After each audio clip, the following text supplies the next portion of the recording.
So hindi mo akalain kabayan na yung dating tambayan dito, may mga food stall na. Nagsimula ang revitalization noong 2023. Pinangalan ng Pasig Bigyan Buhay Muli. Ito po yung pag-rehabilitate ng Pasig River. At isa sa notable achievement dito ay ang pag-construct ng Pasig River Esplanade. Ito yung promenade design para makapag-provide ng recreational space for public. February 2024 na inaugurate itong initial phase ng Esplanade. Mahigit 500 meters malapit sa Manila Post Office. After naman ito ng ilang months, nabuksan naman itong Phase 1C. Additional 250 meters extension na connect dito sa existing Esplanade hanggang sa Fort Santiago. Kasama yung amenities gaya ng food and retail, walkways, bike lanes, and many more.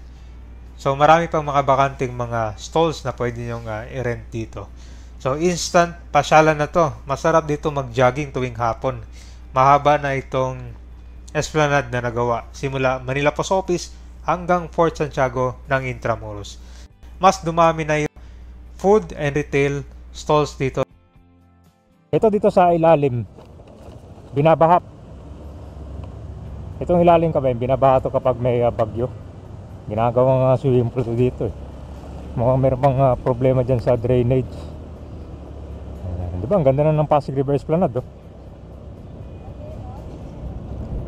So punta lang kayo dito mga alas 5 kasi dyan nagsisimula mag-open itong mga commercial shops dyan. Grabe, dahil mga pagkain dyan. Tingnan mo dito sa entrance yan. Maganda rin itong project na to, itong Pasig Bigyan Buhay Muli. So pag simula dito, pwede na kayong rumekta mapuntang Fort Santiago.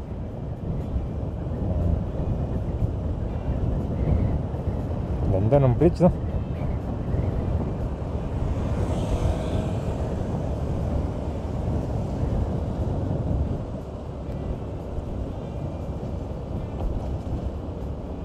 Guys, pasalang ko lang sa inyo itong Binondo, Manila. Alam nyo yung mga ibang gusali dito, unting-unting dire-restore. Kaya ang ganda na tingnan, no?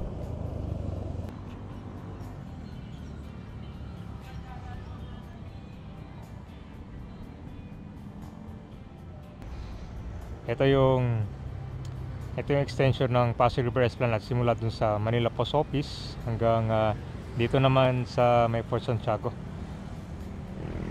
So, I think kamakailan lang nagkaroon ng dito, inauguration, naglagay ng mga lights and sounds diyan mismo sa Jones Bridge namin. Yan.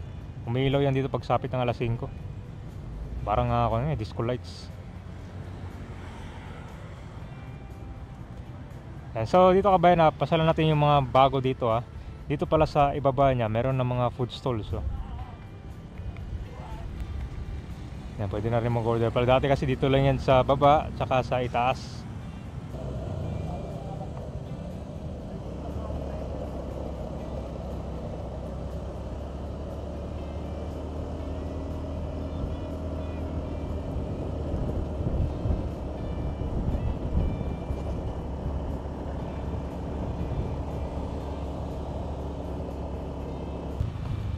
So ito yung sa ilalim niya.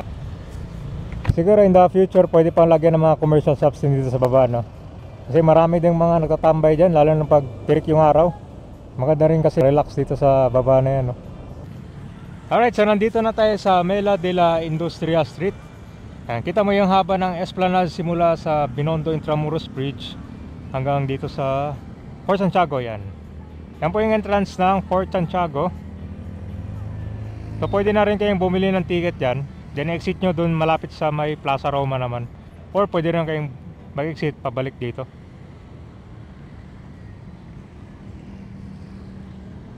Kung tuloy-tuloy na kabayan yung next phase naman itong Esplanade, dito naman sa area ng kanyan Binondo. So kung ngayon meron sa Intramuros, meron din dito yan. Paikot.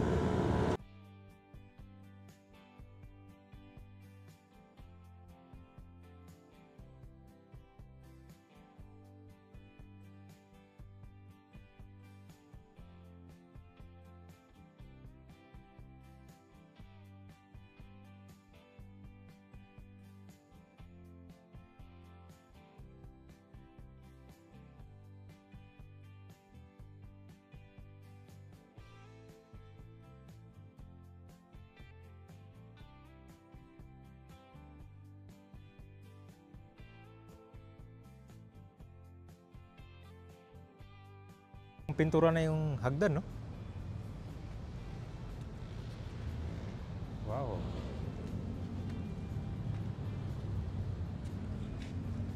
Sa likod ng Manila Post Office ng kami nito. Nakapinturahan din yan siya.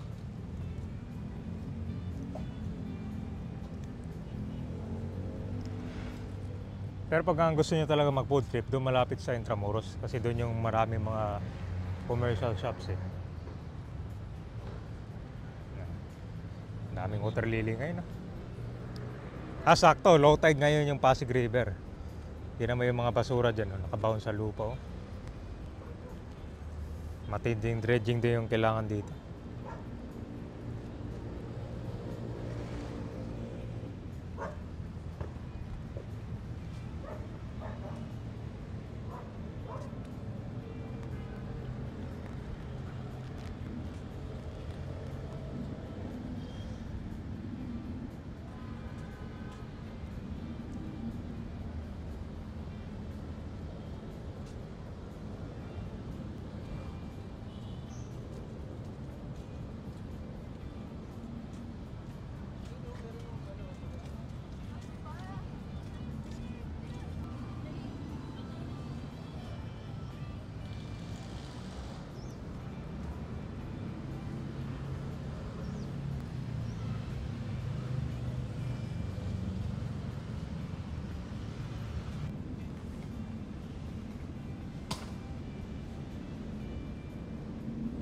Na-vlog na natin to nung gabi. Para siyang talaga, disco lights na maganda.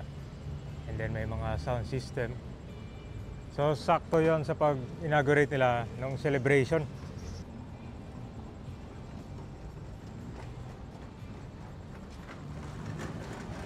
Maganda rin yung mga lights.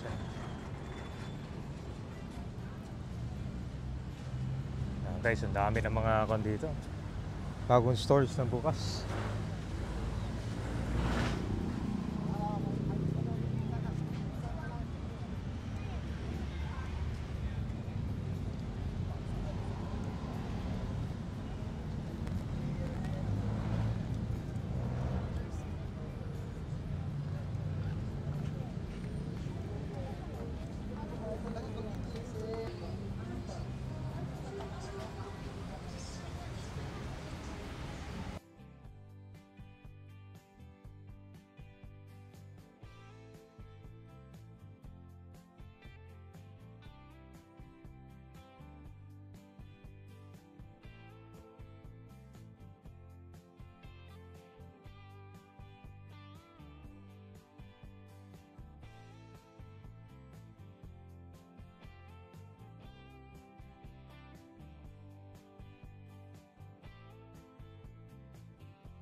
So pupunta natin kaya yung mga bagong bukas dito ng mga kanda. Doon sa ilalim ng kulang yan. Pedestrian lane. So ito po yung restroom.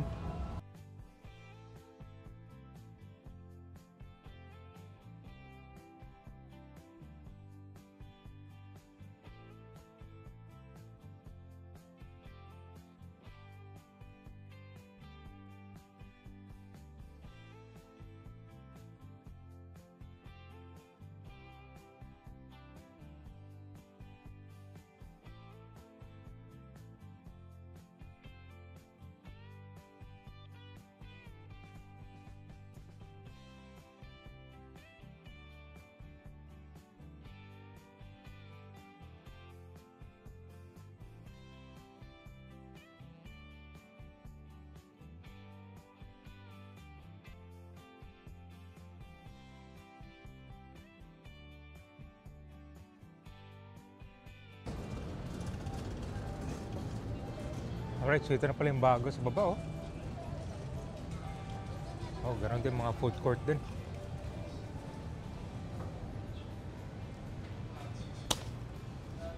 Okay. Mga Marami rin pala meron na dito.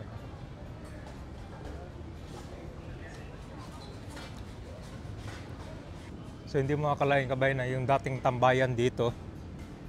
Paano siya, may mga food stall na. Puno ng mga sulat to dati dyan.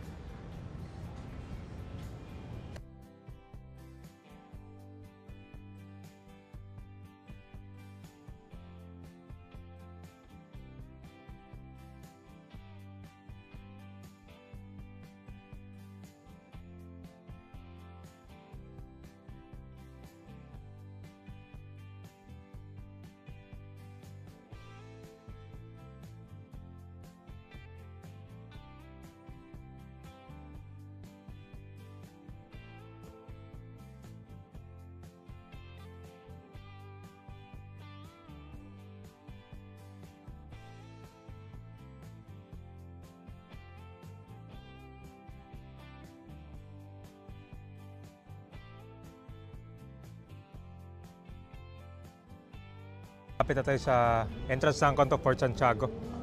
And so more mga food stalls dito malapit. Para nga siyang merkato dun sa Intramuros eh. May yung mga ilang tables sila nandito sa likod. Grabe guys. Ganda na, no? After mo mag-jogging dito, yan. Pili ka lang ng mga pagkain dyan. No? Dami.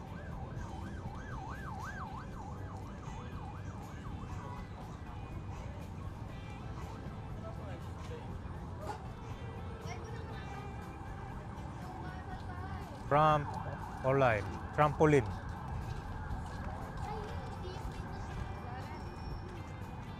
Nagpa-plane lang.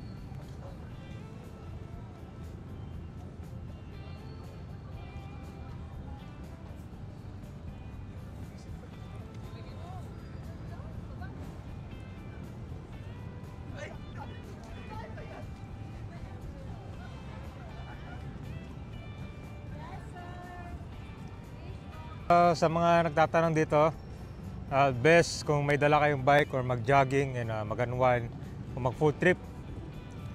Ang haba nito, simula pa to sa Manila Post Office, di ba? Pag nilalakad nyo. Ang ganda ng project, no? Talagang binigyan buhay muli yung Pasig River.